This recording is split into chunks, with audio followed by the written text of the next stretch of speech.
Welcome to Human Risk, a podcast dedicated to the understanding of human behaviour as a risk.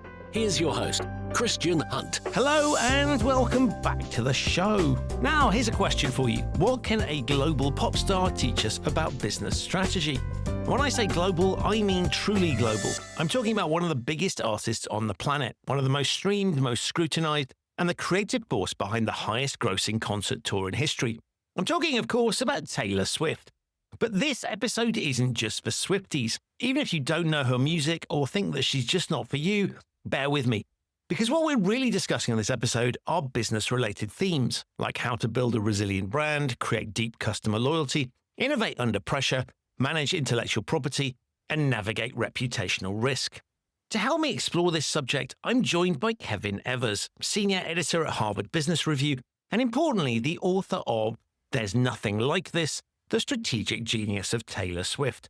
The book takes a case study approach to Swift's career, not focusing so much on the songs and the lyrics, but on the strategic decisions that underpin her extraordinary success.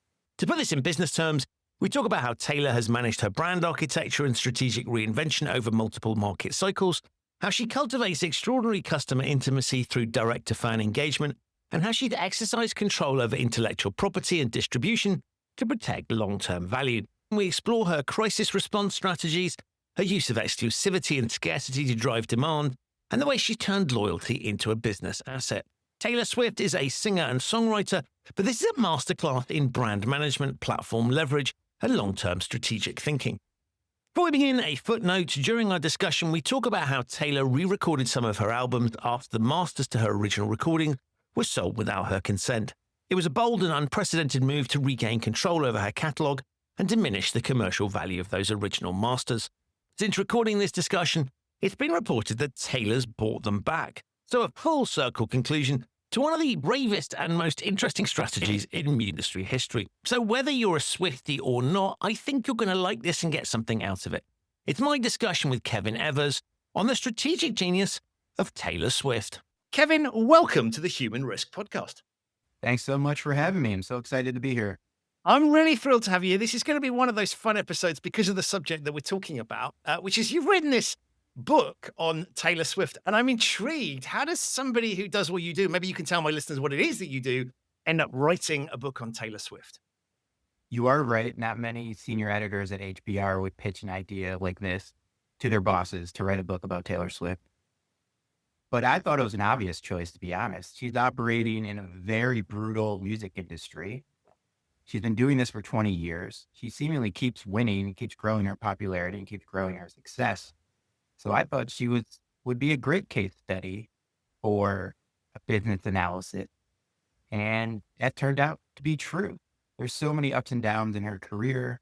She has faced so many challenges, and she's turned a lot of those challenges into opportunities. And she has great entrepreneurial instincts. And I thought that was worthy of examination. And the bit that I loved was often you get very lame connections. So you'll have we often see certain celebrities who try and tie sports people in particular, tie what their experience is to the business world. And I could see in the wrong hands, you could write a very, very lame book. So I love the fact that you're coming at this from a business perspective. So this is, yes, it's about, as I say, pop star icon in many respects, but it's very much, you've definitely got your HBR hat on, and that's why it makes sense for it to be published. So this is, I think I described it when I talked about it on LinkedIn as a business biography. Is that the sort of right way to think about this? Yeah, I think so.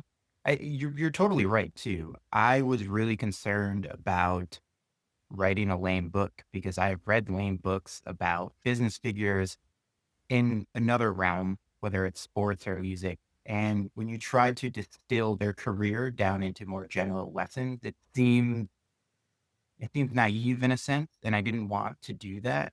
And the other thing about Taylor Swift is part of her star persona, the things that she presents to her fans and the things that her fans love about her is her business savviness. If you asked her fans, what are the three biggest things that you admire about Taylor Swift? Of course, her songwriting would be number one, but I'm pretty sure they would say her business savvy at number two or number three. And that's pretty unique, especially for a pop star. So in many ways, I could only write this kind of book about Taylor Swift because her business savviness is so ingrained in what people know and admire about her. And I guess an implicit part of that is that she does write her own songs. So there are lots of people that can sort of do amazing things with the music that they're given. And we've seen lots of performers that don't write. But you can look at this as a business, I guess, because she's not just the sort of sales piece of it, the front office, if you like. She's also managing the back office as well. And I guess that therefore gives us more of she has much more strategic control, I guess, as the songwriter than you might do if you were just a performing artist. For sure. She's in full control of what she's doing. And a lot of artists, and I see this in the book business too. You get some authors who are great at their craft, and then you get some authors who are great at marketing and sales. And it's rare for an author to be really great at both. And it's the same way in the music industry, right? So she's great at her craft. She's writing her own songs. She's co-producing her own albums, and she's really, really good at it. And she's also great on the sales and marketing side. So she's a double threat. How did you go about doing the research for this? I'm assuming, given her diary, that getting access is going to be quite hard. But because she puts so much of herself out there, I'm guessing there's no shortage of material that you can tap into. That's true. We did reach out to Taylor Swift, and Taylor Swift did not get back to us. She was very busy at the time. She was trotting around the globe in the Eras tour. I have to say, she made me feel really lazy because it took me 2 years to research and write this book, which is a completely normal time frame. It was actually an accelerated time frame, to be honest. And while I was doing that, Taylor has released multiple albums. She went on a 149 show tour. And, I felt like I was an overachiever, and she really made me feel like an underachiever. So thank you, Taylor, for that. But she is one of these stars. This is especially true early on in her career, where she wasn't mysterious. She very much built her persona around relatability. And she did a ton of interviews, especially very early on in her career. She was everywhere. And she's always been very articulate about the decision that she made. So I had no shortage of material to pull from. If I wanted to know what Taylor was thinking about a particular decision, there was a good chance that she had talked about it before. Clearly, someone in her camp will have got hold of the book, but if you haven't had any feedback from them, no lawsuits or anything similar. I haven't been sued. I have a hard time believing that it would be sued. It's a pretty positive portrait of her. I have heard from people in her orbit, or at least people who were in her orbit very early on in her career, who loved the book. So I'm getting closer and closer to Taylor Swift. And the reason you say, it's pretty positive, but I agree that the title says it all, right? You're looking at this going, this is somebody we can learn from. Now, that doesn't mean that the book is all about, this isn't like 10 things Taylor Swift did amazingly well, and let's not talk about the things that went wrong. You've very much gone in to say, okay, here's, as one would do with any sort of business venture, let's look at the things that went well and the things perhaps where there were missteps. And she's had what I find interesting is she's tremendous success, but quite a few missteps on the way, some of which are very public, some of which I only discovered by reading the book. For sure. And I wanted to write the book in chronological order. I wanted readers to experience her career in chronological order. I did not want to break this down into a series of recipes. I thought that would do a disservice to her, and I thought it would do a disservice to the reader. I do love books like that, but I didn't think it was the right thing to do in this case. When I find success at times, not because of the bullet points on my resume, it's because of my decision-making. And I wanted people to see her decision-making in real time, to see how the industry was changing and swirling around her, and to see how she pivoted and changed based on those things that were going on in the industry. And you're right. I also wanted to show her ups, and I wanted to show her downs. She's had a lot of controversies in her career. The biggest one, or at least one of the biggest ones, was back in 2009. She was a huge country star. She starts to cross over into pop. She wins a MTV VMA, and Kanye West goes on stage, steals her mic, and says, "I'm going to let you finish, but Beyonce had the greatest video of all time," which was an extremely embarrassing moment for her, because Kanye West at the time was one of the most innovative rappers. He was a huge star, and he was up there in front of millions of people telling her that she didn't belong and she wasn't talented. And this type of controversy has always followed Swift. I say her career follows a modified version of Newton's third law, where every positive reaction, there's an equal or greater negative reaction. And she tends to pivot from these controversies in a really interesting way. And after this Kanye controversy, I imagine that most artists, if they're getting criticized for their voice, for their persona, especially at such a young age. She was a teenager at the time. You would think that maybe they would pivot. Maybe they'd listen to the noise. Maybe they'd listen to the crowd, and maybe they'd change more quickly than they should. But Taylor doubled and tripled down on what she's really, really good at. And for that third album, she ended up making one of the most vulnerable albums of her career, decided to write the album all by herself. She didn't use any co-writers. And of course, in a very Taylor fashion, she made that fact known during the promotion of that album. She said, hey, if you don't think I'm talented enough, well, look at me now. I'm doing this all by myself. So if you want to criticize me, that's fine. But, I'm going to drop the mic and let's see what you think. And you make this point in the book very clearly, is that obviously appearances can be quite deceptive here. So if we look at the onstage persona, what she looks like and what we're dealing with, it'd be very easy to draw the wrong impression, right? If you just looked at the visuals, you could totally miss some of the nuances you talk about in the book. Taylor's very misunderstood, I think, by her critics. It's easy to look at her, especially now, and see the sequin, to see the glitter, to see the Louboutin boots, which are all great, by the way, and to not see a transgressive pop star or an edgy rock star. She's not Madonna. She's not Bob Dylan.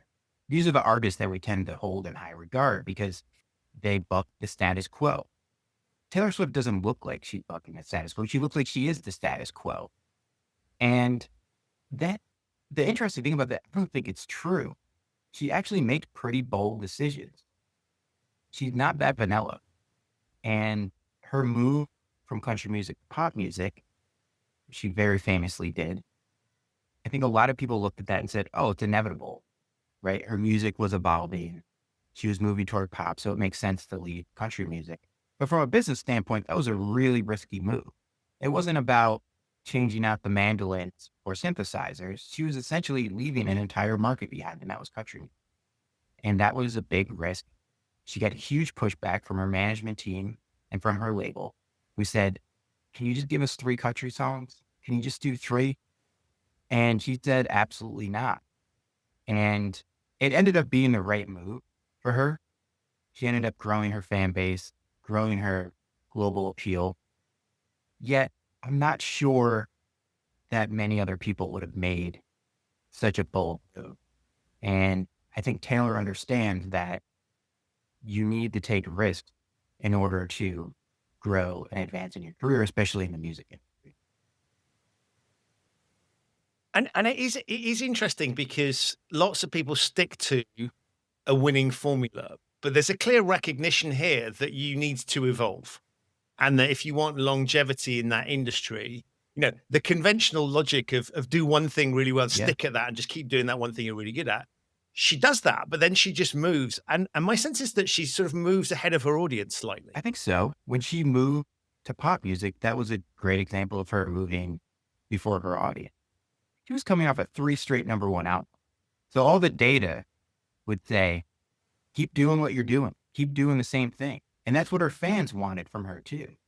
And her first 3 albums, I'd say that's what she did. She grew enough and changed enough to keep her fans around and to make her fans feel like they were getting something new. Yet she didn't change so much that she alienated them. But her move to pop was a different story. But she had said that one of her biggest fears was that her music would start to sound the same and that her fans would call her out for that. And her musical tastes were evolving. She was in her early 20s, mid 20s at the time. And she felt like it would be inauthentic for her not to follow the type of music that she wanted to write. So that's what she did. And I call it productive paranoia. She understands that her career could end. And this is especially true in a culture market, especially in music. Fans can go away. And she has always had this in the back of her head. And she's talked about this many times where she does need to change and evolve. Because if she doesn't, her fans might go away. Which may seem like an extreme thing to think. But Elvis thought the same thing. At the height of his career, he said, I'm afraid the light will go out as soon as it came on. And Taylor uses that paranoia in a very productive way.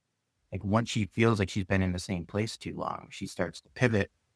And in many ways, she does it before her fans think that she should pivot. And I was going to say to you, one of the reasons I loved that you did the book in chronological order was that I could listen to the albums as you were telling the stories. So I hesitate to never, I always try to let people listen to whatever they want, but I would thoroughly recommend people, if you're going to buy the audiobook, have it listen to it in a way so you can also listen to the music, because I think there's a natural soundtrack to this. But what was amazing was as you were telling the stories, you can hear that evolution in the music. And so it allows, you've created the perfect, or she's created the perfect, well, you've choreographed this with the perfect soundtrack in the background. And you're right. And I must admit, as somebody that sort of, I admired what she did, but I wasn't a sort of sort of screaming Swiftie fan. But it forced me, because I wanted to hear the music, it was been great to listen to those things. And the evolution is quite astonishing. And I think that's not immediately obvious. Fine, if you're in the fan base, you will get this completely. But if you're not, it's really not obvious the amount that she shifted. And I know I've heard you compare her to sort of the Beatles before, which sounds to people of my generation absolutely sacrilege and outrageous. But I think in terms of the different styles that she's attempted, the fact that she writes her own, so all of those sorts of things does point in that direction. I've been trying to create a viral moment by saying that she's on par with the Beatles, and it hasn't happened yet because I know this is very controversial to some people. And I keep saying it and no one has called me out on it. But I do believe that she is very similar to the Beatles in terms of the scope of her popularity at this point. Of course, they're operating completely different industries. 40% of the population watched the Beatles and the Ed Sullivan Show, and we don't have that type of monocultural moment anymore. I'd even argue that the industry that Taylor's been operating in is much more difficult and much more ever-changing than the one that the Beatles operated in. But I do think that there's similarities in their evolution too, where Taylor does seem to change and evolve at a pretty rapid clip these days, where each album is pretty distinctive and the sonic textures do change. And I wouldn't say she's as revolutionary as the Beatles. I think as the Beatles evolved, they were really changing the musical landscape. I think what makes Taylor really successful is she takes a lot of innovations in music. She gains inspiration from artists on the edges of the industry. And then she does a really good job of synthesizing that in a way that's really palatable to a larger audience and to her fans. But I do agree, there's probably a whole other book here that compares the trajectories of the Beatles and Taylor Swift. The other thing that really came across was collaborations and a willingness. And the one that I think really stood out for me was when she collaborates with Max Martin, who, for listeners that are not familiar, is kind of a Scandinavian multi-selling producer who worked with, I think, Backstreet Boys and Britney Spears, that sort of artist. So for her to get into partnership with someone like that feels really counterintuitive, right? It's almost the opposite strategy to the one you would expect for somebody that can, let's call it what it is, write their own music really well. And so she, at a certain point in her career, steps into what I guess you could describe as a sort of pop music factory. And that feels really counterintuitive. And I wondered, I mean, that seems to me a really good example of the sort of thing you're talking about, because that feels like a really counterintuitive move for someone that can write their own stuff. Totally. And it was a bold move too. It doesn't seem like a bold move. You wouldn't think, hey, let's go to the biggest producer in music as a bold move. You think, well, of course you would do something like that. But you have to understand, Taylor Swift had built her career previously on her DIY and Senate. She was the one writing the songs. She was co-writing all the songs. She was in full control of her career, and her whole persona was built around this. They would release videos, behind-the-scenes videos of her writing her songs in the studio. Right? This is very purposeful marketing on her behalf and her label, Big Machine. They really tried to show her as, hey, this is this savant, this young songwriting savant, and she's in full control of what she's doing. But then when she moves to pop or starts dabbling in pop, she goes to Max Martin, who had worked with, you're right, the Backstreet Boys, Britney Spears. He was the big voice behind all of those boy bands and teen sensations in the 90s. And of course, he evolved in the 90s. He worked with Kelly Clarkson. He's worked with Ariana Grande. And Taylor Swift went with him to write some songs. And you would think that she would be violating her sense of authenticity that her fans love so much. Because perception is, well, Max Martin is a pop factory. He's writing the songs, he's writing the melodies, he's in full control. But Taylor makes great decisions in terms of her collaborators. Even though it was a big jump, Max Martin and Taylor Swift think about music very similarly. Max Martin's a huge producer, but his way of producing has been called melodic math. He's amazing at really simplifying songs down to their essential components. And great music is this combination between familiarity and surprise. And Max Martin is a genius at making songs familiar and then really hitting you with surprises over and over and over again. And Taylor Swift is also an essentialist. That's what she does. You don't listen to her songs and you're like, wow, this is going in crazy places. No, she gets right to the point. The emotions in her songs are super sharp and she uses traditional structures. Max Martin did the same thing. So it ended up being a dream collaboration for her because they did collaborate and they worked really well. And he really helped her evolve her sound. Like what he really helped her with is he helped her create soundscapes that enhanced the emotion that she was trying to convey. And that's why it was such a great partnership. And it was a partnership that lasted over 3 albums or so. Which for her is quite a long time, right? Given the shifts that happen. Yeah. Well, the other thing about her is I call it loyal with an asterisk. She's very loyal to her producers. Early on in her career, she worked with the same producer, Nathan Chapman, for her first 3 albums of her career. She worked exclusively with him. And he had never produced an album before, but she loved the sound of her demos. And she insisted that Nathan produce her first album, and then she stuck with him for over 3 albums. Max Martin, she worked with for 3 albums, and these days she's working mostly exclusively with Jack Antonoff and Aaron Dessner. And so she's able to build these close relationships with her co-producers, really close relationships. She doesn't shop for hits. She doesn't shop. So she really builds those relationships. And then when she does need to pivot, she'll make the hard choice and she'll find another producer that will help her evolve her sound in a way that she wants it to evolve. Which is kind of, it's back to that. You build a winning formula and then you're prepared to not get rid of it completely, obviously, because you're still going, but it's a sort of, it's a reboot every so often, or a pivot, however one wants to phrase it in business terms.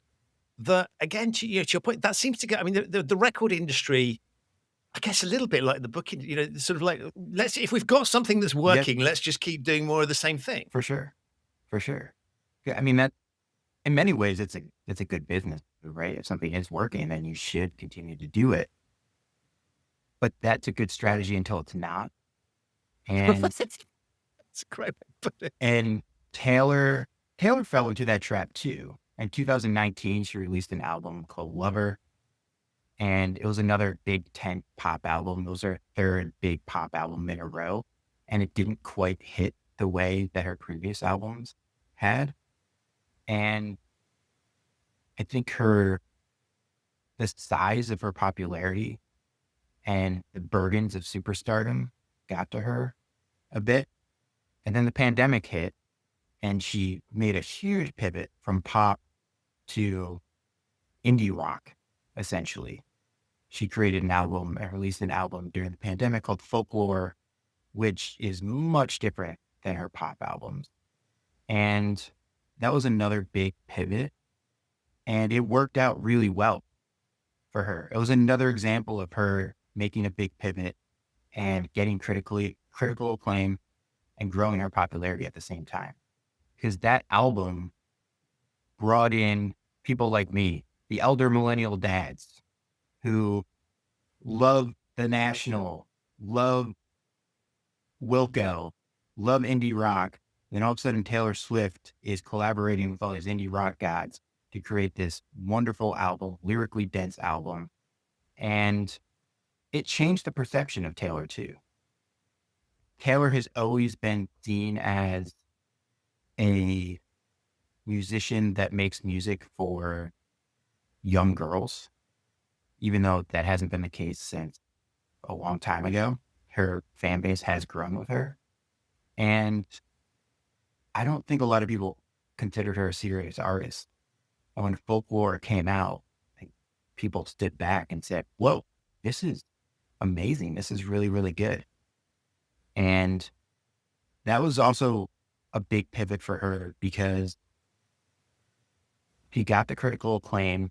People started to take her more seriously. And then she just started to release way more music than she did past. And I don't think the Eras tour would have been so successful. I don't think the demand for the Eras tour would have been so high if she hadn't made that pivot with folklore. It's really hard for companies to to be able to pivot after a growth stall. And that's really what she did. I saw a stat recently that said only 10% of companies are able to find growth after a stall. And it's even harder in the music industry, I'd argue. And she was able to do that. That's what happened. She did find a growth stall. And by pivoting so radically in sound, she was able to get out of it. And is your sense that what she's doing with it, because you've mentioned several genres. And so I was thinking about, if we go back, so you and I remember the days of walking into record stores, right? Physically, right? This by type of music. Yep. And so so she kind of breaks them, goes across categories. So you couldn't put all of her music in the one, we'd be walking to different bits of the record store. Yep. And my sense is that because of digital distribution and the way we consume music now, particularly streaming, which of course she rejected for a while, that the ability to do what she does is massively enhanced by digital distribution and the way that we consume music. For sure. For sure. The big pivot after Lover, that album marked that she had a growth stall into folklore. She finally understood the strategy for this world that we're living in right now with digital distribution, streaming. And it's something that she was pretty slow to adapt to. And a big reason for that is she was a huge star. She didn't really need streaming because she was selling physical albums and digital albums, unlike any other star. I mean, she was selling CDs to people who don't even have CD players. Which is crazy, right? And now she's doing it with vinyl. But streaming is more than a distribution channel. It changed the way that we interact with music, and it's also changed what we want from an artist. And it's really hard to catch people's attention these days. It's really, really hard. The music industry has splintered into a million niches. There aren't superstars like they used to be. It's really hard to go mainstream these days. And once you catch people's attention, fans want you to continually engage over and over and over and over and over again. And this is what Taylor did starting in 2020 with the pandemic with folklore. Over the last 4.5 years, she has released 8 albums, 4 studio albums, and 4 re-records. That is a really fat clip. And then she went on the Eras tour too. So over the last 4.5 years, she has been a constant presence in her fans' lives. And that's a big change for her because she used to be very precious with her releases. Every 2 years, she'd release a big album, go on tour, then release another album. But she has completely changed that strategy. And that's a huge reason why there was such a big demand at the Eras tour, right? Because there's a journalist, Stephen Hayden for Up Rocks, who made the point that Taylor Swift is a rare superstar who 20 years into her career has managed to be both a legacy act and a super relevant pop star. And that's what's happening right now because she's released these re-recordings and she's releasing so much new music. She's bigger now than she's ever been. And a big reason for that is her shift in strategy. Implying that she's got to keep going with that to keep going, or is there without wishing to get you to sort of predict where she might move next. But I mean, it seems to me that if that's what's required, this constant output, that arguably she's going to have to continue that. Or is there a model? Is there maybe the Adele model where you switch to where you do much less and become scarcer? It's such a great question. And Marvel has turned on the content fire hose, right? They have so many shows, they have so many movies. Star Wars is doing the same thing. And both of those brands struggle a bit because when you're turning out a content fire hose, it's really hard to keep the quality of the content up and to keep people in. So will Taylor Swift run into that problem? Likely at some point.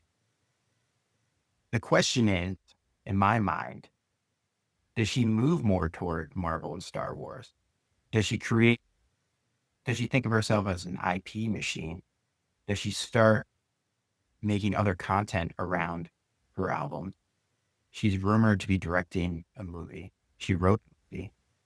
What will that movie be? Will it be based on her own IP? I could totally see her doing something like becoming our first big tent music superstar, right? The other option is to completely scale back and release an album again every 2 years and to use scarcity to her advantage. I love it. And we don't know, right? That's the interesting thing. We don't know. So both of those scenarios, based on what you've seen, both of those scenarios, or something we haven't even thought of, perfectly possible. For sure. What's really interesting about her right now, and this changed also in 2020 or so, is she used to be a very chronically online superstar. Her career started with her on MySpace, her using YouTube, behind the scenes video. She was using influencer techniques before influencers were a thing. But now she's very scarce online. She is not chronically online at all. Her fans barely see her. And this has happened over the last 6 months. We haven't quite seen her. There's no paparazzi shots, really. She's not online. Yet at the same time, over these last 4 or 5 years, she's released so much content. So she's abundant on the content side and scarce on the social media side. And that combination has worked really well because her fans fill in the vacuum, right? Because she's giving them so much content, they're so engaged. They're on TikTok, they're on Instagram, talking about her music. Because there's scarcity, we don't see much of her. Every time we do see something from her, or every time she says something, it has extra meaning. Fans are looking at it for clues or hints about what's to come. And she plays into this. And this just happened recently. She changed her merch site to instead the 4 categories of merch spelled AMAs. And the AMAs, the American Music Awards, are May 29th, I think. It's on Memorial Day. And so her fans all of a sudden are like, oh, she's going to do something at the AMAs. She's going to do something at the AMAs. And it was like rousing a sleeping dragon. The fans just woke up and there's so much video content out there. There's so much speculation. And all it took was changing her merch site. That's all it took. Which makes no sense whatsoever on a logical level, but on a sort of emotional connection level makes perfect sense. Yeah, it's hard to explain it sometimes because it seems so ridiculous and it seems so absurd. But this is how the fandom operates. I always tell people you should go online if you don't mind messing up your algorithm and start looking at Taylor Swift content. And it'll take a few days, but you will start to see, it's called clowning. You will start to see the videos of people like, oh, she's at 13 here. She wore orange here. This moves this means that. And it's relentless. And it does increase engagement and it does increase fan connection and it does build hype. Taylor's strategies now are very super fan focused. They're not mass market focused. She tries to build up hype in the fandom first. She's not going to Rolling Stone. She's not going to Vogue. She's not going to Good Morning America. She's not going to late night TV. She starts by dropping hits with her fan base. The fan base gets all fired up, starts speculating about what's happening. And then the mainstream media picks it up, right? For a massive superstar, it's really interesting how super fan focused she is. And it's hard for non-fans to understand what's happening because it's all inside jokes. But she's always done this. And she was ahead of the industry because the industry now is very super fan focused. It's very scene focused. And Taylor's been ahead of the game and she's doubled down on that technique, which is really interesting for such a massive superstar to be so super fan focused. But that's how she's always been doing it. And with your business hat on, Yeah. I mean, that's a really interesting strategy because you would sort of think that by doing that, you might alienate other people, but she kind of I'm not sitting there kind of anticipating, what you've just told me. I might now pay attention and go, oh, is there a new album? I'll be intrigued to see what happens around the AMA. So I was just trying to think if a conventional business could do something like that. And the answer is there must be, this is the point of the book, right? There must be some things that you can learn from that. Whether you can borrow, the point would not be to copy that exact strategy because that works for her. But there's some really interesting kind of counterintuitive thoughts here. This is why I think you write the book, right? It's interesting. We could riff off that, pun fully intended, and think, well, what could we do in another context? It's rewriting business rules in a really interesting way. Broadly, I would say what we can take from Taylor Swift's techniques is humility and obsession. Her actions show that she understands that superstars aren't self-made. Artists are self-made, superstars aren't. Superstars are a cultural phenomenon. They're created by fans. And throughout her career, she has been extremely fan obsessed. She's obsessed with her craft, don't get me wrong. You can see that in how her songwriting has evolved. She cares very deeply about her songwriting. Yet, she still, doesn't matter how popular she is or how successful she is as obsessed with her fans. She goes above and beyond to delay her fans in new ways. You can see this in her social media strategies. You can also see this at the Eras tour. Taylor could have played a 2-hour show and her fans would have loved it. She could have played a greatest hits show. She'd never done that before. Her fans would have loved it. But instead, she plays 40 plus songs over 3.5 hours long. And that had become a great physical and emotional cost to her because she's performing in high heels. She's doing it for 3.5 hours, 3 nights in a row. That had to come at emotional and physical cost to her crew, to her band, to her dancers. Yet this is what she does. She sets expectations, high expectations, and then she exceeds those expectations. And that type of relentless customer obsession or fan obsession in this point, in regards to her, is one of the reasons why she's able to scale her success and her popularity over and over and over again. And it's a big reason why her fans stick around for so long. And it's a big reason why she finds new fans as well. The tale of her re-recording her albums is sort of well known. You don't have to know much about her to know that that's happened. I thought that was really interesting, not because she's the first one to do it, but she's the first big star to do it. And Prince talked about doing it, but never got around to it. And I mean, that's a really interesting 2 fingers up or 1 finger up, depending on which gesture you prefer. Yes. It's a massively risky thing. And so huge amounts of courage there, because that could have gone horribly wrong. But the loyalty that she'd built up, I guess, is the thing you've just been pointing to, meant that she could rely on people being willing to listen to the new versions as opposed to the old ones. You're so right about how that could have gone terribly wrong. And this is something where I feel like Taylor is underestimated or she's underappreciated because she tends to execute really well. And she executes so well where her decisions seem inevitable. It's like, oh, of course that would work out. I was like, no, it worked out because she had the right strategy and she executed relentlessly and in some cases flawlessly. Her move to re-record her old albums, I'd argue, is one of the most punk rock moves in music history. Her masters were sold. She had no control over that. And they were sold to someone she didn't want them to be sold to. And she made no money from that sale. It's her life's work. And she decided, hey, well, if I can't gain control of these albums, which she did try to do, she did try to buy them back. Well, I'll just re-record this older music. That's a crazy idea. I know smaller artists have done that before. Def Leppard did it to their major hits. Yet, think about it. She's telling her fans who grew up listening to her music, who have such a deep emotional connection to those songs, yeah, I'm going to put out new stuff. They're going to be near facsimiles of the older stuff, except it's going to be older Taylor singing younger Taylor songs. And don't listen to the older album. Only listen to the new stuff. And it worked. Her fans are streaming and buying the new album at a much bigger clip than they are the old music. She has devalued her older music.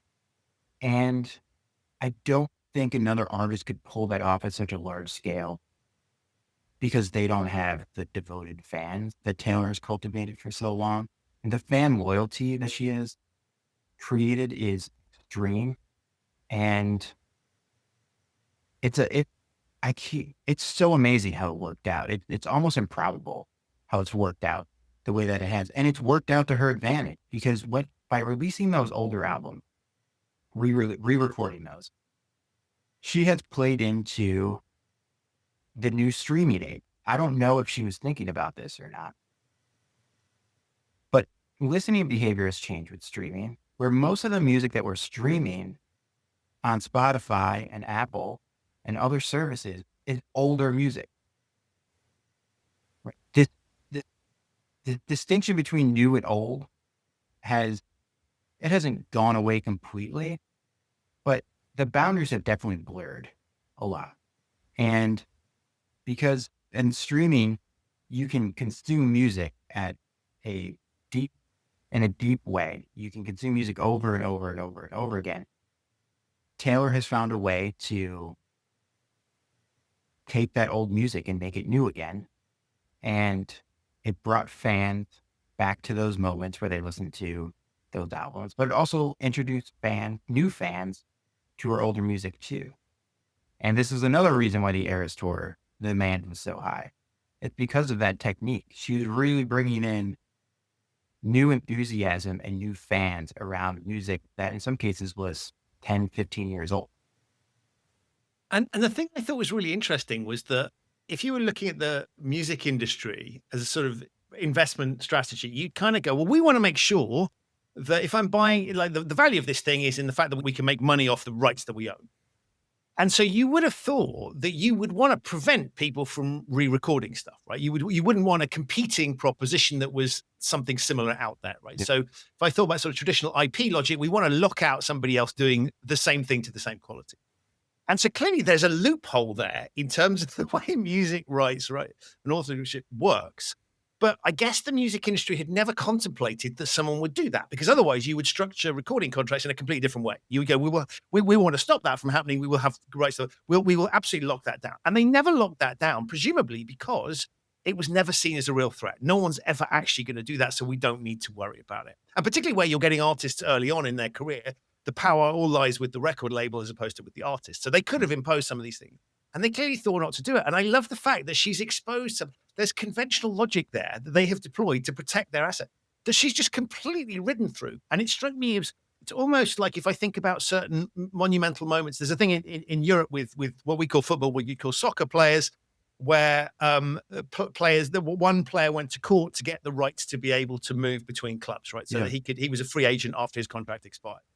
And that was a groundbreaking moment, and suddenly it was named after this guy Bosman. So the Bosman ruling led players to suddenly, your contract expires, you own your club has nothing anymore. And so that fundamentally changed the rules of the game there, every pun intended. And what I think is interesting here is that she's just exposed a really obvious weakness, but the presumption is no one would do it. Now, you're right that she's in a unique position to be able to do it. But I think that must have people in the record industry kind of going, oh, like that's a real shift of a paradigm potentially. Because if she can do it, there's a path there. There's a risk that other artists could now do. Oh, for sure. And don't get me wrong, the music industry understands that now, and they have changed their contracts where the amount of time that needs to surpass between an album release and your ability to re-record that album has expanded, for sure. So I don't think another artist will really be able to do what Taylor's done, at least in the time frame that she's been able to do it, because the record companies have caught on. And I'm sympathetic to the record companies. Right.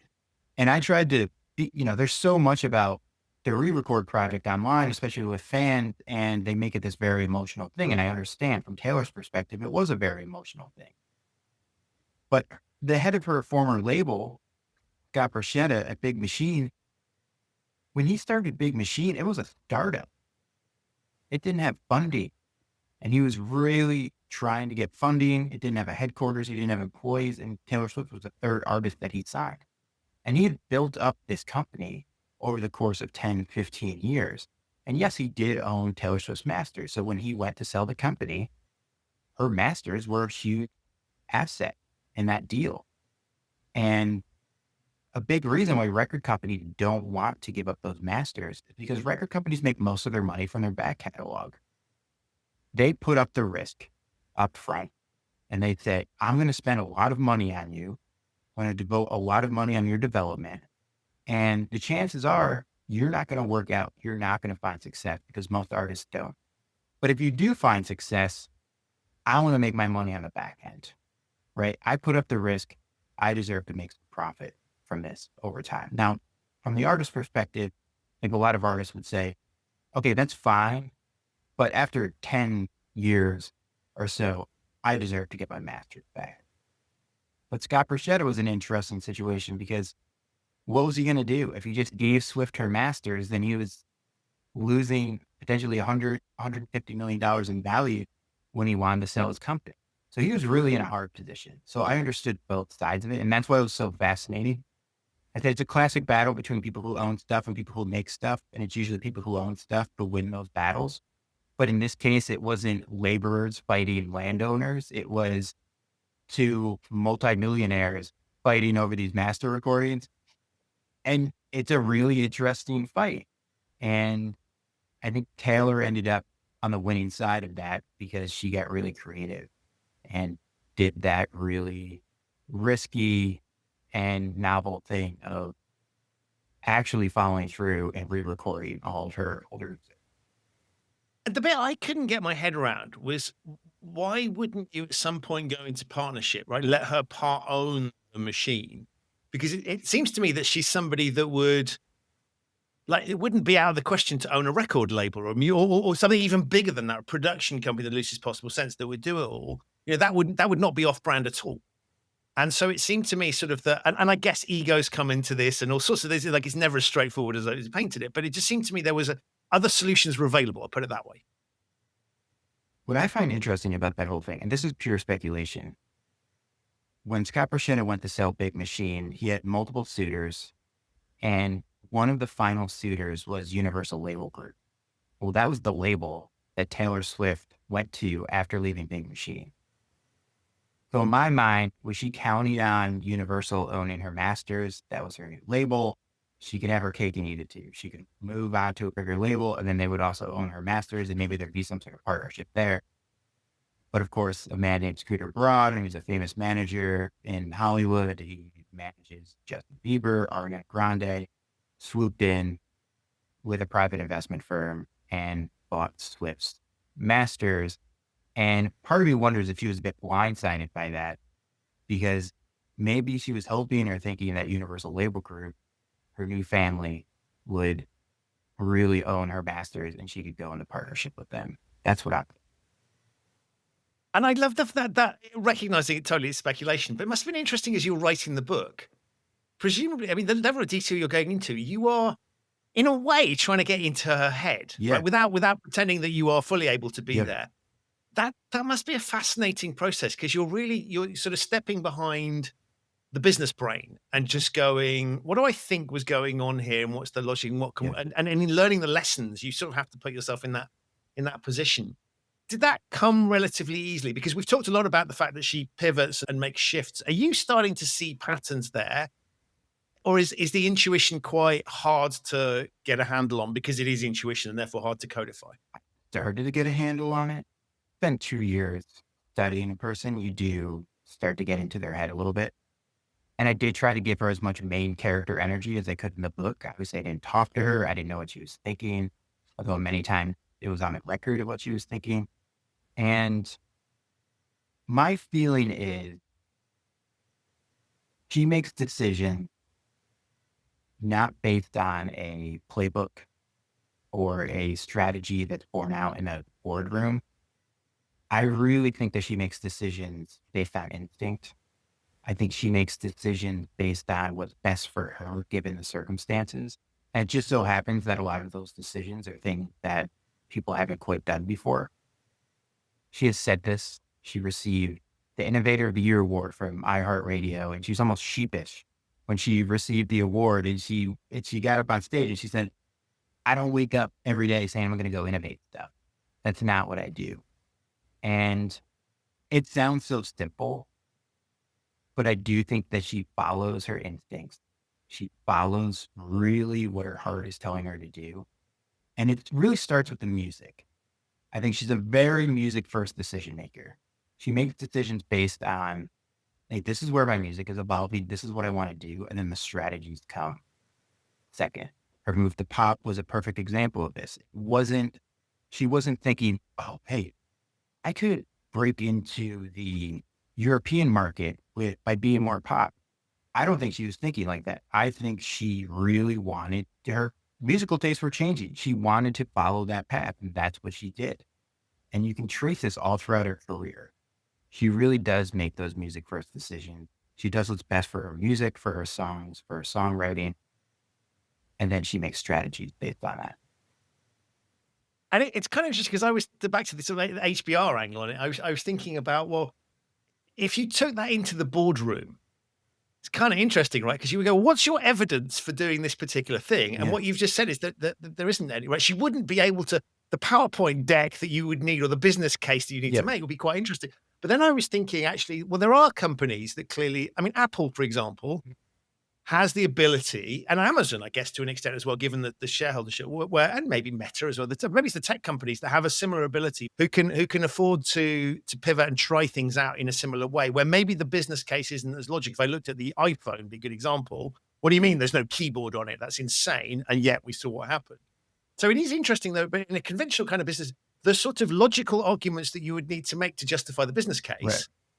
wouldn't exist for some of these things. You're Yeah. recognizing that the parallels fall down a little bit, but the sort of thinking you're Yeah. talking about, I just think this is a good idea and I'm going to go do it. It tends to be the privilege of organizations that are either so big they can afford to do that kind of thing in a small way, or where there's a shareholder structure that allows that to happen. And it's the shareholder that has the intuition. She does have a founder's mentality. She does remind me of a lot of founders where she's in firm control of what she's doing. Now, of course, in some ways, she has it easier than big companies because she's not dealing with bureaucracy. She is the CEO, but she's also the product. So she's able to make those bold decisions. It's easier for her to make those bold decisions in many ways. But I also think it's harder in some senses because the risk is higher because if things don't work out, it's not a bigger entity that's going to take the fall or take the criticism. It's her. It's Taylor Swift, right? And that's what interested me about her as a subject. The initial title, a working title for this was The Lights Are So Bright. It's based on a lyric. And what I meant by that is, yes, she's a superstar, but what's fascinating is if you reach that level of success, decision-making gets way more complicated. The risk gets higher. And I was really interested in really pulling that out. I'm like, how is she doing what she's doing as she's growing in popularity, as her success is growing too? And that's what's fascinating about her. She keeps that founder's mentality. She has a very clear vision for what she wants to do. She's extremely customer obsessed, and she has a relentless drive to realize her vision. And she does it over and over and over again. And that's a big reason why she's stuck around. And what would failure look like? Because I get completely that you have a lot to lose and you're in this type of position. But I kind of thought, it's kind of like flipping that narrative and saying, okay, it's all gone horribly wrong. What does that look like? And how might that happen? Because it seemed to me, to a certain extent, she is forgiven for things by the fans. So she could. Yes. I'm guessing she could get away. Let's imagine the next release was terrible, right? Really bad idea. Yeah. Moves into some music genre that just doesn't make any sense. It doesn't land well. There's the opportunity to recover from that. So what does failure for Taylor Swift Inc. look like to the extent that the sorts of dynamics you were talking about would matter? In other words, the risk is too big. Well, look at Katy Perry. Katy Perry was one of the biggest pop stars of the last 15 years. Yet now she's really struggling. She's getting a lot of criticism. Now, is she still a big star? Is she able to sell out arenas? Yes. But her popularity has dwindled a bit, and she's not successful as she used to be. If she was a company, if she was a publicly traded company, her shareholders would be very upset right now. Like, what's happening? Like, we need more growth. We need more growth. We need more growth. I have a hard time believing that Taylor Swift will have a big fall or will see a big dip in popularity just because she's so good at being fan obsessed. I don't think that will go away. But it is true. A lot of this is content based. If she is releasing bad music over the course of 2 or 3 albums, then that will be problematic. If her music starts to sound the same and she's not evolving and she's not growing, that will be a problem. Will she still sell out